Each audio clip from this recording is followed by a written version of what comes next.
Hello everyone. I hope that you're doing good. It is a true pleasure for us to welcome you today for a panel that we will hold around the topic, Is Virtuous Business the Best Answer to Contemporary Conjectures? Before starting, let's quickly present ourselves as well as today's topic and introduce to you our four speakers. Both of us are students in HEC, and we are also part of an association called HEC Imagine. My name is Nicolas Châtelet, and I'm the Vice President of HEC Imagine, and this is Louise Gala-Quentin, and she's the head of the organization department. Our association has been created this year, and its goal is to allow very talented students coming from war-torn regions to come and study here in HEC for free. One of them, Lima, is also one of our speakers today. Another very important mission of HEC Imagine is to explore and discover the potential as well as the role of businesses in fostering peace and building peaceful relations amongst nations. And it is thus in the continuation of our project as an association that we have organized this panel on the theme Business and Peace, because it is the very topic that we tackle here in our association, HEC Imagine, and also because we believe that business today can be an extremely efficient way to help fostering peace in war-torn regions of the world. So to this effect, for today's panel, we have invited four people that I will ask you to welcome with a round of applause. So first of all, Charles Ottman, who is an advisor on the United Nations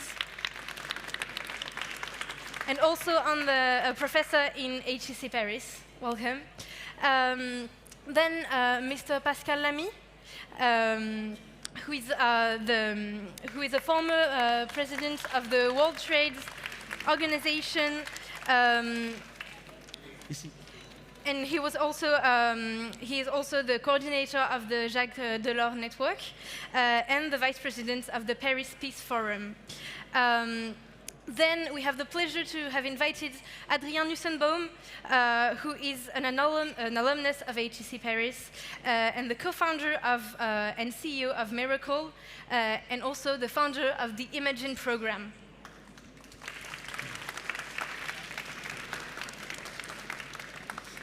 And last but not least, Lima Safian, who is one of the Imagine fellows that we have welcomed in HEC. Welcome, Lima.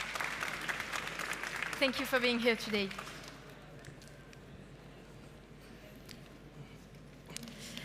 So to begin with our panel, I have a question for you, Mr. Nussenbaum.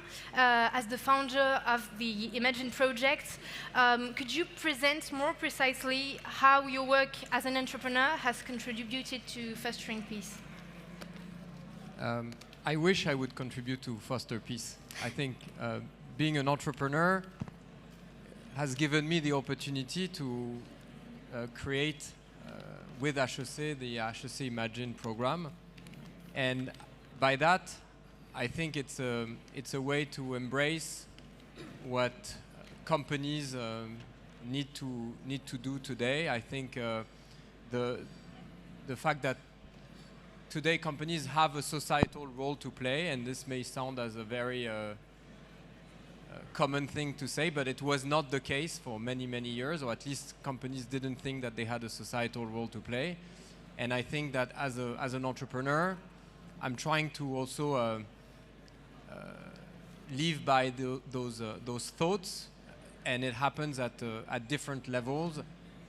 As a company, for example, when the COVID crisis started, we decided to overnight use our technology to create an online platform to allow the distribution of PPE products to populations and hospitals who needed it. So it's trying to find purpose. As an entrepreneur who has been lucky to finally get some success after many years of trying, using that success to have wonderful people like Lima, Beishta, and all the other fellows and the ones who will come. And it's also a way to I think combine the ethical practice with sustainability, but also concrete actions. I wish I could personally contribute to conflict resolution, but hopefully this is what Lima will be able to do thanks to the opportunity that is given to come and study at HEC. Thank you. Well, speaking of Lima, Lima, I think a lot of people here would really like to hear about your story. Could you tell us about your journey? Good afternoon, ladies and gentlemen. So basically, as you introduced, I am Lima Safian from Afghanistan. So when Taliban put ban on girls' education, it was like the most hopeless situation for any Afghan who value education, who know the value of education.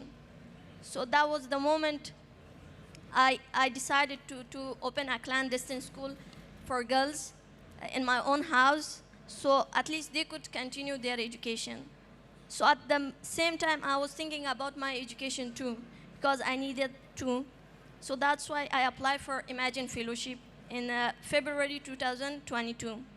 So when I got the result, I was enrolled. Like HEC offered me Imagine Fellowship, and they offered me the opportunity to pursue my master's degree, and that was the most happiest moment for me. But due to worsening situation of Afghanistan, it took me 1 year to flee the country. Due to my educational background as an alumni of American University of Afghanistan and my husband's political background, my passport was seized by Taliban. That caused me that was painful situation, and it was it added another layer to the complexity and urgency of my situation. But after countless efforts, I could obtain my passport back, and the next challenge was crossing the border, which was Pakistan border. So as we don't have a French consulate inside Afghanistan, I had to travel to a third country where I could meet a French consulate to obtain French visa. But then we didn't have that in Afghanistan, so I had to go to Pakistan. But as you all know, due to new regulation, Afghan women are not allowed to travel alone without their legal escort, like male escort. So I was stopped in the border, and they told me I cannot travel without male escort. Sorry. And they just took my passport. My father was with me, and he was discussing with him is there any option if she can go, and they were consistently pointing this and asking for she has to have a male escort. But at the end, they agreed to get bribe and allow me to cross the border. I had to pay the bribe, and then they allow me to cross the border. So throughout my journey to HEC Paris, I had countless obstacles and setbacks, but I never gave up because I knew the value of education, that I had to seek education wherever there is an opportunity. But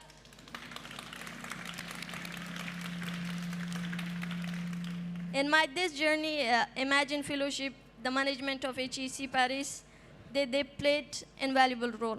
They have been present to me from the start of my journey to the point where I reach, and still they are providing me every assistance they can. Finally, in 2023, February, after 1 year of my application succeed in Imagine Fellowship, I reached Paris, finally. And I was, when I arrived here, I was welcomed by, with an open hug, the whole HEC team, management, Imagine Fellowship. They provided me any support. They were so nice to me, and still they are, and I felt like I'm in my own home.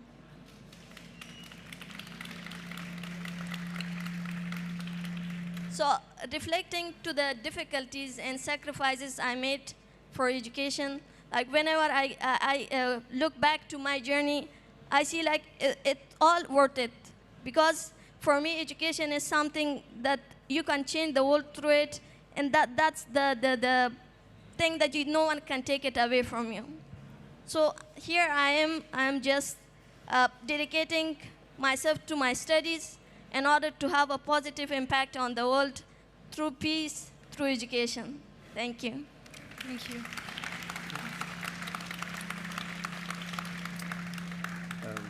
And among the professors here in HEC, we have the chance to count a UN advisor, Mr. Othman.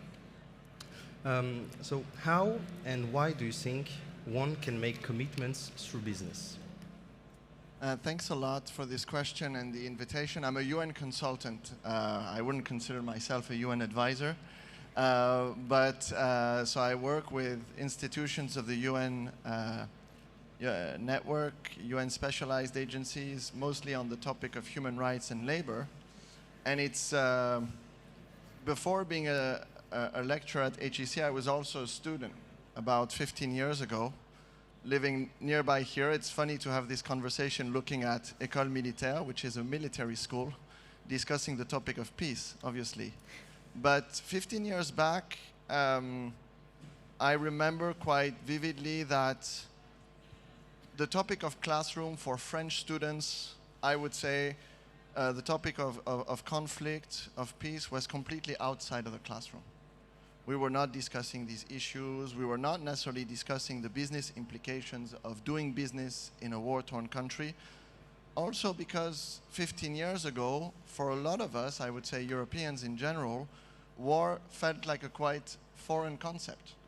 And you know, the businesses that we were looking up to would mostly be in Western countries, and so this was really not in the discussion. Also, the idea that businesses where we might work would be connected to human rights violation or human rights violation related to conflict was also something that wasn't really clear to us. The big topic of discussion at the time was more the financial crisis, and I remember in 2008, which completely transformed the education to some extent. And since then, I think a couple of notable events have happened which are yet again transforming education and putting the question of business and peace at the heart of HEC, for example. Rana Plaza, to start with. 10 years ago, I think a lot of us, European consumers, realized that the connection we have with human rights violation happening in what some people refer to as the global south is much closer than we think. The brands that we buy, and so we are connected. And now this connection has been established in our law, and therefore, if you're studying today at HEC, you cannot consider that any business that you will join is not connected to global issues. So that's number one. Secondly, COVID, I think Adrien has made reference to this. It's opened our eyes a lot on our interdependencies. And it's showed how connected we are, and also how difficult it is for us to restrict our mobility. And then finally, what's happening at the gates of Europe right now, the situation in Ukraine. The situation in Ukraine has put the question of businesses very concretely. You have many French businesses in Ukraine and in Russia. And what shall they do? And how are HEC students equipped to process that? If I am a distributor of any type of product in Russia or in Ukraine, if I have employees in this country and war suddenly happens, what should I do? Should I suddenly leave the country, lay off my staff? Should I compensate my staff? Should I stay? We've seen a diversity of situations.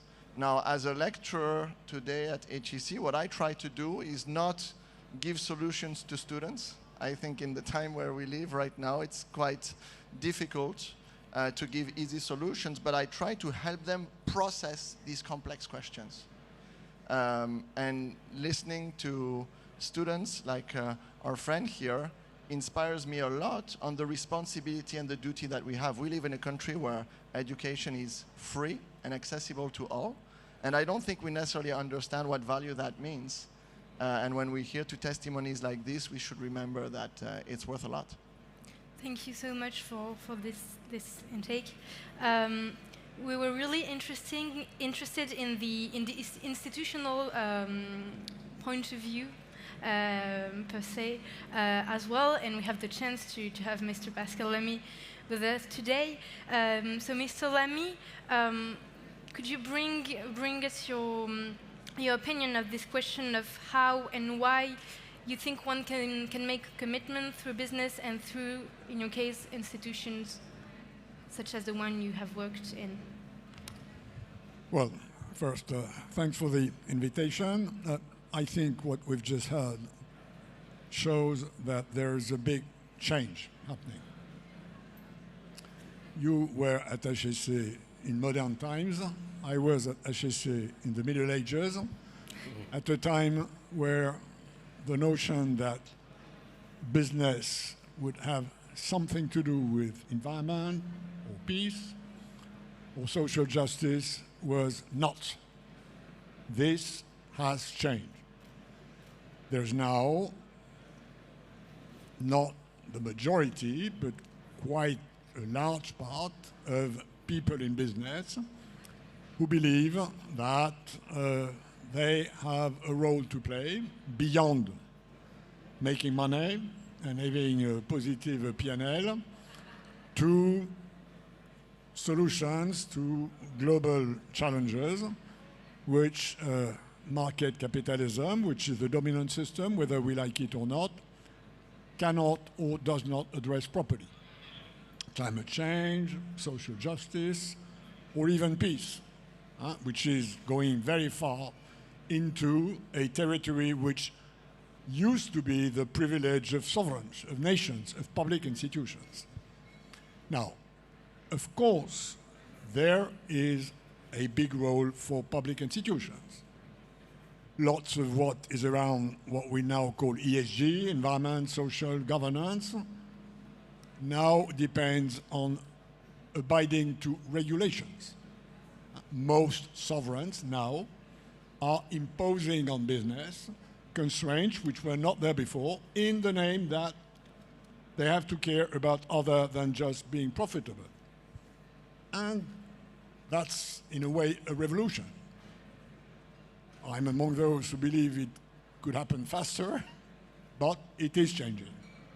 Now, this leaves, of course, a lot of room for people themselves to engage. Now, whether they do that in joining a business which has a good ESG reputation, and when you look at the ranking of HR rankings of who do the students join in reputation of companies, their ESG quality is now very high, which shows that for young generations, it really has become a criterion. And then that's what we can do with each of us. I mean, I've been pushing this with the Paris Peace Forum, which is based on the notion that these major international issues have to be taken in hand by non-sovereigns, by NGOs, by businesses, by big academic institutions, and it is working. When you provide them with a sort of ecosystem that allows this initiative to deploy, it works. And there is a potential of energy and a culture of getting things done which very often, let's say, classical diplomats do not have. I do that with my own business. I have a little business where I make money in collecting fees here or there. I do that with my own money, not the money of my family, but my own money. The money of my family is for my family, but I can support a number of causes which I believe are the right ones. I chair the mission committee of Danone, for instance, which is a French company, listed company that has chosen this new statute which we have in France, and which is precisely about declaring the non-financial objectives which a company is pursuing, and we have to make sure that Danone walks the talk, and this is part of the French regulation. And true, we have a difficult discussion with Danone sometimes in saying, can you please make a yogurt which is with less sugar, because that's bad for health, less plastic, because this is bad for environment, and cheaper, because this is good for poor people. And we have a complex discussion, and usually Danone tells us, well, please tell me whether I should do yogurt with less sugar and cheaper, or less plastic and less sugar, but the three of it will take a bit of time. And that's my final point. We are there trying to address the fundamental contradictions of market capitalism based on profit searching. This is a zone where we are experimenting something else than revolution with a big change. Thank you. And Mr. Lamy, you were also the head of the World Trade Organization. And we would like to ask you if it would be possible, do you think, to reach a form of economic peace thanks to economical bodies? And if so, how can they do it? Yeah, I was the head of the World Trade Organization at a time where it was in a better shape than now, unfortunately, in my view.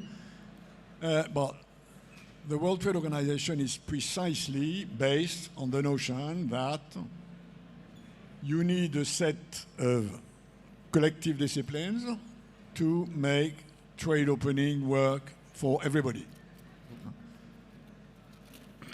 I still believe that trade opening is the way to go, A, because it is efficient, B, because it makes countries more interdependent, and if they are more interdependent, they should be less prone to violence.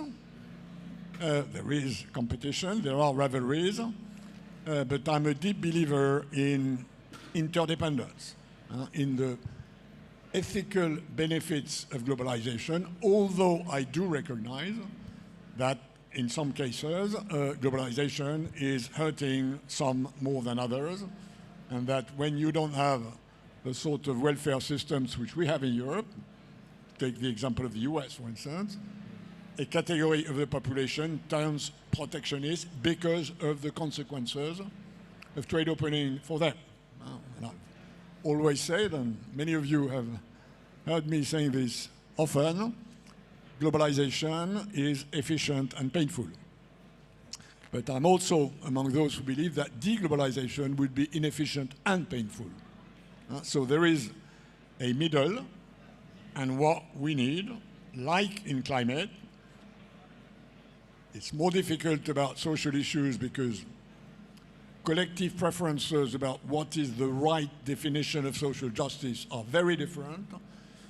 What is the right definition of proper, fair, leveled playing field trade is a rather easy consensus, as opposed to social issues. And then, of course, you have the big issue which we all have to cope with now, which is climate. And I would wish some thought like a global climate organization to exist the way the WTO used to exist 10 or 20 years ago. Unfortunately, we don't have that, and I think it's a big problem. Yeah. Unfortunately, we don't have a World Climate Organization. We do have the United Nations. Mr. Othman, from your experience working with the UN, do you think, what do you think about this question of bringing economic peace and the link between a country's economy and the situation of crisis? So as I said earlier, I work with different UN agencies, and I think, as Pascal Lamy was saying, it's difficult to reach global consensus on issues like social issues. But I would, for example, think within the International Labour Organization, we've been established, and remember, I often say this to my student, the ILO is a UN agency that pre-exists the UN system. The International Labour Organization was born in 1919, not very far away from here, not very far away from HEC either. It was born during the Treaty of Versailles. And it's interesting historically to revisit why was one of the outputs of a peace treaty, the Versailles Treaty, the creation of a global institution regulating the world of work. I often ask my students to revisit that. And so we have an institution with over 180 member states, which is tripartite. So it's not only about governments. I absolutely agree with the fact that, yes, public actors need to play a role, but it's a collective effort to tackle issues like human rights violations. So ILO is tripartite with trade unions and employers organizations sitting within the organization. And we have been able, over 104 years, to establish 190 conventions, international labor standards, which participate in shaping some sort of a global understanding, if not of social justice, at least of specific issues. We have one convention, convention number 182, on the worst forms of child labor, which is today the only universally ratified convention. So it's mean that when the Kingdom of Tonga in 2019 ratified Convention 182, all ILO member states subscribe to the same definition of what the worst forms of child labor are. Now, one of the problems we have is that it's not because we have a global agreement on an issue or a concept that we eliminate the issue. Child labor and hazardous labor, hazardous child labor, is actually on the rise, despite the fact that we have a global agreement. But to answer the question, yes, international organizations actively participate and are, I think, one of the best forums to actually regulate these issues. Not directly related to conflict, but we know in a couple of days in Geneva there will be discussions about creating a new labor instrument on platform workers. So for example, we see a new form of inequality in the economy, new form of problem, of maybe injustice in the economy, and very quickly after witnessing this problem, the international community tries to address it. I would agree as well with what Pascal Lamy was saying. You know, you can always be tilting toward an extreme vision of the solution. I think more nuanced and balanced appreciation is useful. So no, the UN system will not solve these issues by itself. And it is also the mirror of its own members. So if the members do not actively want to solve the problem will continue to exist. But I'm happy to see also that with what HEC is doing, we are building a bridge between these efforts and education. And I think that's really important. Thank you. Mr. Nussenbaum, a key factor is indeed education. And could you tell us more about how you think virtuous business can be boosted by entrepreneurship? So, I mean, the first thing is I'm the only one on the panel who has no expertise in any of the topics that we are discussing. So it puts me in either a difficult position or a comfortable position. I guess I'm an entrepreneur, so we cultivate also the art of talking for nothing sometimes. So, but I'm going to try to be a bit limited on that front. I mean, my take here is that what I hear from others is that the days where you can solve crisis by just the action of one person, this is gone. Today it's all about collaboration, and within collaboration you have, of course, I think the large treaties that create the environment. You have the organizations like the one you are, who also have a role, and you have individuals, the actions of individuals who have somehow a change of mindset, and in a way believe in individualism in a good way, not the way that when you talk about individualism you think about selfishness, etc. And so at my limited scale, I think if I look at HEC, if I look at Lima here on stage, and Zarmina, and Zaid, and Beishta, and Mikita, 1.5 years ago, there was never a consideration of them being on the campus of HEC. In 1 year, through a combination of initiatives, we've been able to create a new fellowship in Europe's #1 business school to bring and give education to people who deserve it but could not have accessed it. We've created an organization, a student organization that you are part of, that has now, 50 members?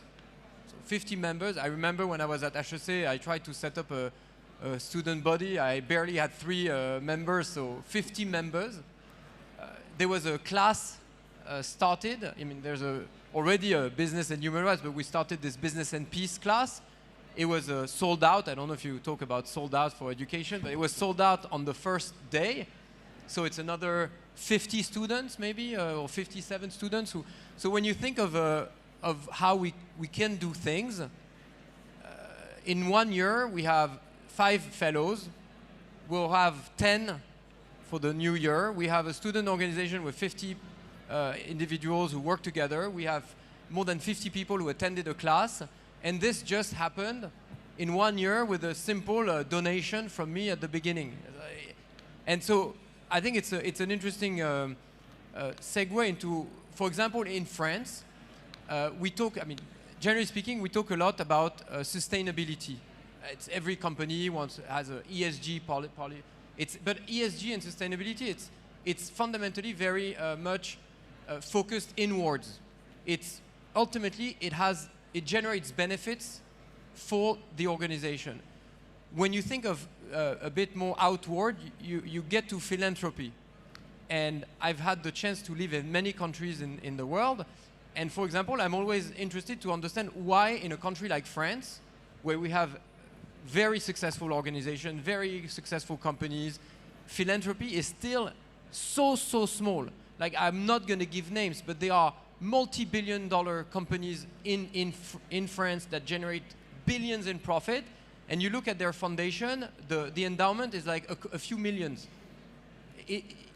The scale that you see between individuals, I mean, Pascal was saying, I call you Pascal, sorry, was saying how he contributes to causes, I contribute to causes, I mean, but then you have companies who are still so far in a way, you know, putting their money where their mouth is. And I think this is also an area where we still have an opportunity to really accelerate this and make philanthropy something that's really much more at the heart of how companies think about generating profitability, potentially more indirectly than directly. And there is this quote from Gibson that says, you know, the future is already here. It's just not evenly distributed. And I think that anyone who has been able through work, it's not that you're a thief, you know, I worked hard, I failed 2 companies before, but anyone who has had the chance to capture in a way a larger share of the future has the obligation to think about redistributing this in a way that's and that's you know, in France it's a difficult topic, but in a way that's more on your own terms. I want to have a tax conversation here, but I think that we need to believe in individual initiatives in the service of a collective and with the help, because the fellowship at HEC does not exist without you, does not exist with the trust of the students, and it does not exist with the HEC staff who has been amazing in embodying this. So if we've been able to create this little thing just like that, I mean, it's crazy the things we could do. And to your point, crisis and war, the best way to stop war is if everyone has a job, if companies can thrive, if you can have a mixity of origins and races and tribes working in companies. I mean, I don't see any outcome, that positive outcome that cannot come through business, which is why business and peace is what we're trying to establish at HEC. Thank you. To get back to education, I would really like to ask Lima, since she's the only student on our panel, and you also have talked about the school you kind of founded back in Afghanistan. Could you tell us from your experience how you think we can initiate economic actions into virtuous business? Thank you, Gala. So basically, based on my experience, I think initiating economic actors into business virtues, it's something well-rounded. We need to have more collaborative efforts, which, like most of the time, we underestimate it. For example, first, we need to focus on ethical leadership. We need to have the values and the principles and also the corporate governance like in a very clear way where like it's easy to follow by everyone. And then we need to build a culture of ethics, culture of honesty, accountability. I know it's when we are hearing this term, it's quite basic and simple, but we are still we couldn't accomplish that. We are still like failing in accomplishing that. And then we need to have engage the responsible businesses to the practices, for example, a sustainable sourcing, a fair trade. That's what I think it should be like. I know it's kind of basic, but we need to work more on the basics in order to overcome the problems that we have. And also, like, lastly, I would again point to a very basic thing. We need to have a training and education on the practices, for example, accountability, sustainability. I think these are like the basic thing we should overcome on it, and then we can have like more impact on the initiating of economic actors into business virtues. Thank you. And now, so it is a bit a more general question, but we would really like to ask it to each of you individually. Maybe we can start with Monsieur Pascal Lamy. So we were wondering if you think that what is good morally to do is eventually, sometimes rationally, the best thing to do regarding the... And economically, the most rational thing to do as well.